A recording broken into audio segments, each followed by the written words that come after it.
Well, for the first time in 3 decades, the city of Miami will have a Democratic mayor.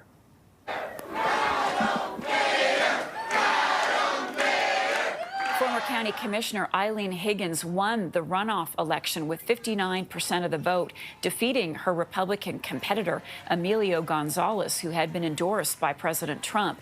In addition to becoming the first woman elected to the post, the victory continues a streak of Democratic election wins. With more, I want to bring in CTV's U.S. political analyst, Eric Ham now. Eric, good morning to you. So how significant is this win for Higgins and Democrats?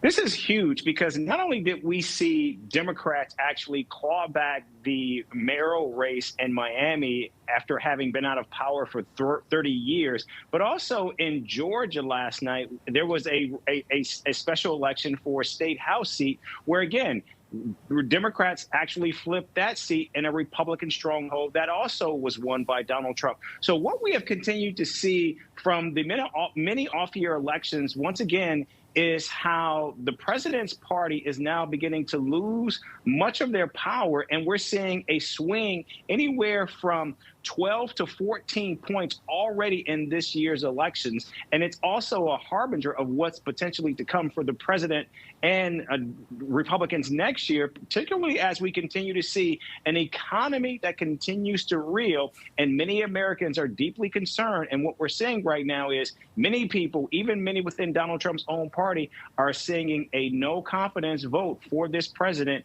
on the issue of the economy. And that's what's hurting him and Republicans. All right, so let's talk more about that, Eric, because the president was in Pennsylvania last night. He's going to start holding rallies again. He was supposed to be making a speech on affordability. He had a message for Americans that prices are down. Some individual items are down, but overall, people are struggling. So what sort of uphill battle is he facing by trying to convince Americans that costs are lower than they were a couple of years ago?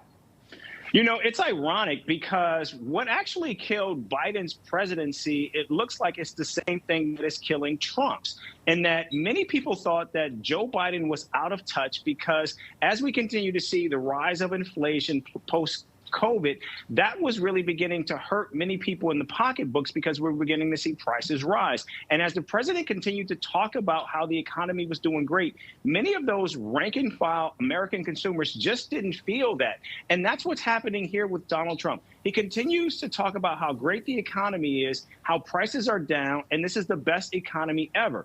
Meanwhile, we're seeing last month, November, was the highest jobs unemployment number that has happened in 3 years. And so as the president continues to rail about how great the economy is under this administration, what we're seeing from many Americans is they're saying not so fast, and they're voting in the ballot boxes with their pocketbooks. And that's what's happening. And that's why now you're looking at a president and his party that is massively, massively underwater right now. CTV's U.S. political analyst Eric Ham for us this morning. Eric, good to see you. Appreciate it.